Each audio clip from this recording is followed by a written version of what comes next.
Hey everybody, great to see you. Thanks for stopping in at the Red Barn.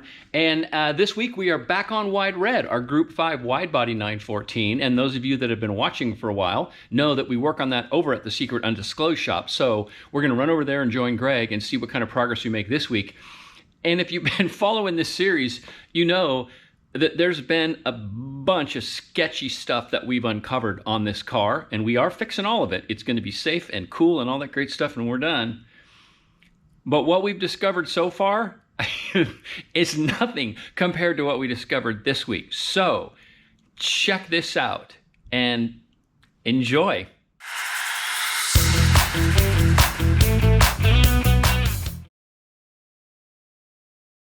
So I get a phone call and it's Greg, and he says, "You need to come over here right now." He said he and his daughter, Bronwyn, this is Bronwyn. Hi. There's Greg. Are bleeding the brakes on Wide Red, and he says she broke the brakes. And I'm like, you're gonna have to explain this to me. So you're seeing this with me for the first time. So here is what happened. This, I don't even know how this happens.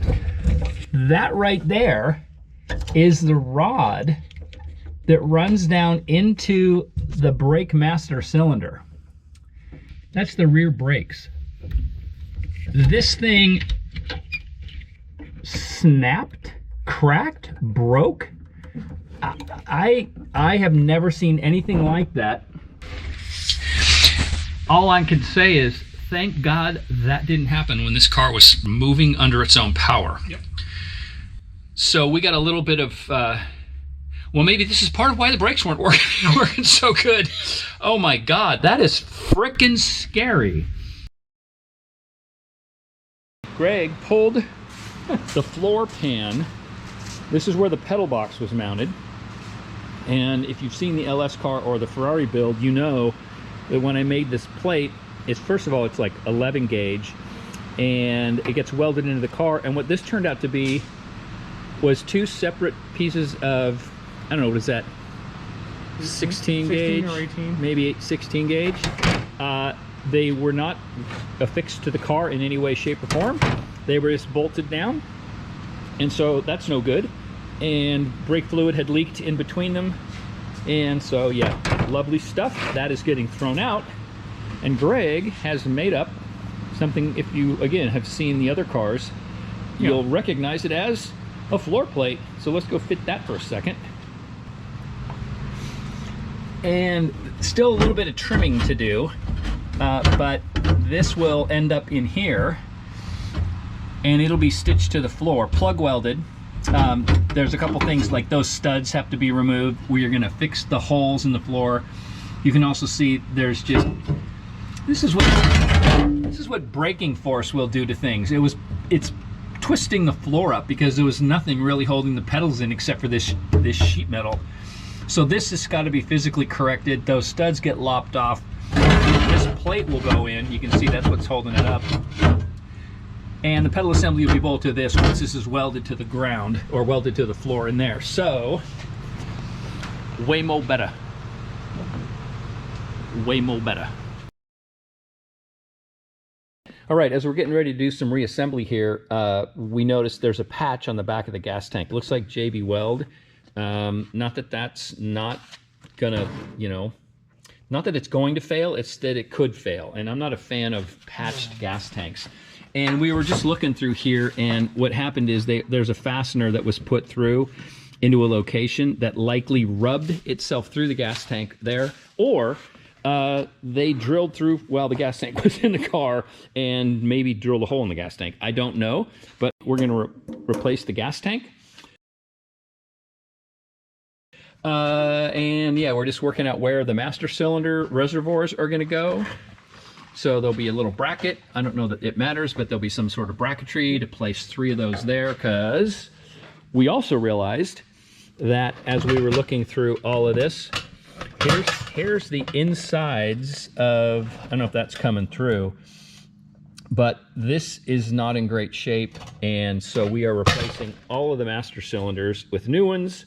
And we're moving all of the reservoirs to the same location. You can see that the clutch master you had to fill it from inside the car, which I suspect is why there was all that brake fluid between the old floor pans that were in there. Or that was leaking. I mean, that definitely had signs of leaking out around the cylinder. So I really believe that we had leaky cylinders on top of this.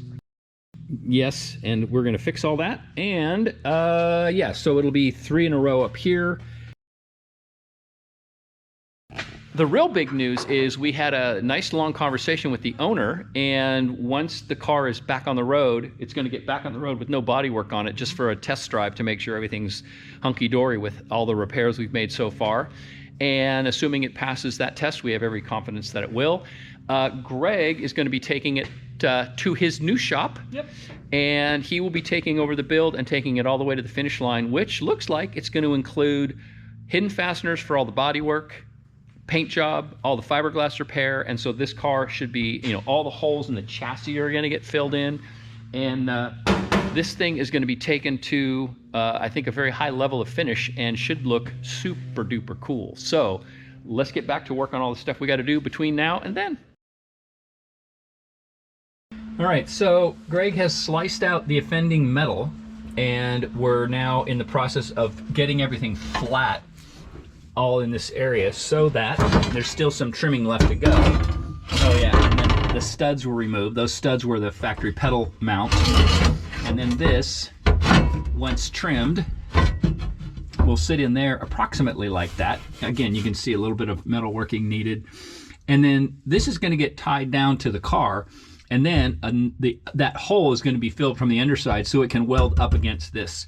So this will be part of the chassis, the underside will be part of the chassis, and obviously before that happens, the pedal box will be fit, and the fasteners will be put through there. And then when Greg's fixing the hole in the bottom of the car, those fasteners will be covered and protected, welded to the bottom of that plate, never to be taken off again. And here it is from underneath.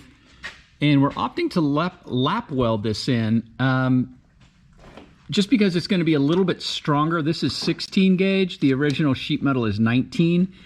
And it's kind of mimicking this added in piece over here. Not that this wouldn't have been cool if it was all stitched in, but we want as much strength coming into the bottom of this thing as possible. So got a few more plug welds to do here on the underside. Then this will all be, there'll be some stitch welds, and then this whole thing will be seam sealed and painted, and it'll essentially disappear. But I mean, compare that view to what it used to look like. Very cool. Love the beading. This looks essentially factory. So yay, yay, yay. Well, unfortunately, I had a filming mishap and lost some footage, so I'm coming back after the fact. So we aren't going to be able to see this work in progress. We're going to see it now that it's done. And the part that is done is this floor reinforcement plate is in. You can see the welded on fasteners are welded underneath that plate, and that plate has been stitched down and also plug welded everywhere. Not everywhere, obviously, plug welded. And you can see up at the front, hard to see in the black, but there's a plate that's been added that runs up the side of the tunnel to help stabilize that front corner. And then it's pushed down against, you know, the floor is flat from here back to here, as you saw in the earlier picture where that section was cut out. So this is the proverbial going nowhere. And the fasteners right there fit down into, I'll show you from the underneath, but they fit down into a recess in the floor. These fasteners are now protected by some lovely beading that Greg did on the patch panel for that floor section. So that's what it's going to look like on the inside. All right, let's go under the car now, and here's the underside. And you can see this panel right here. As I mentioned, it's lap welded, plug welded around the seams, and then it was plug welded up through here and then metal finished. And this beaded area that's been pushed down is where those other fasteners you saw up top, so they're all protected. So no more aluminum joke, are you kidding me, hardware poking through the bottom of the car. All the holes have been patched, everything is looking super good. And then, yeah, this will probably get some seam sealer around it just to finish it off. But boy, oh boy, that is Way more better and nearly factory looking, right? I mean, again, lap welded, but I think that's a better way to go for this because we wanted all the strength we could get here. And yeah, so happy with how this is going. Greg's doing really, really good work. So we now only have a few more things to do. We have to get a mount made for the master cylinder reservoirs. And you can see here, I mentioned all new master cylinders, all new lines to go from the master cylinders to the bulkhead connections in the firewall. Then this assembly goes back in, we bleed the brakes, and then we road test this car, and that finishes this phase of the build. And at that point, I'm gonna hand everything off to Greg, and he's gonna take Wide Red up to his new shop, and you'll hear more about that later. And he's gonna take this car all the way to the finish line. So just a little bit more left to go, and we'll be back on the road. All right, Greg is back in action here and has the pedal assembly all fastened down and in there, and you can see coming down with the tubes from the master cylinder reservoirs. And hard to see in there, but all of the loops of the lines going from the master cylinders to the respective bulkhead connectors are in. Throttle cable setup. So this is all looking only about 1,000,000 times better. And there's the man right there. Say hi. Hi. There you go. Oh, the other thing that happened was we replaced that funky shifter. I don't know, was it like a Viking war weapon? I don't know. It was dangerous. It felt dangerous. Anyway, there's a bone stock shifter, and not that you would be able to tell, but these fasteners, which are now appropriate, were sheet metal screws that screwed down into this sheet metal, and one of them had hogged itself out, so the shifter didn't even stay down. And so this is all nice and done. And then here's the other end of stuff, the pedal box, and I'll just let Greg do the mock-up, the hand positioning. So there's a nice tidy little completely different master cylinder reservoir setup. And so there's going to be a bracket that probably picks up off of this structure, runs over and ties down to another fitting on the other side to hold those there. And then the hoses were grommeting through the holes as proper. And then once this is done, we should be ready for road testing. And we were hoping to get that road testing done this week, but when does anything ever happen this week? So we're gonna keep chipping away, but we're literally, I don't know, a handful of hours, a day or so away from wrapping everything up and getting this thing back on the road to prove out all of the repairs that have been done so far. But because that's all we're going to be able to get to this week, I'm going to call it and say, thanks for watching. Please like, share, subscribe, and tell all your friends. And everybody take care until we talk again. See you soon. Bye-bye.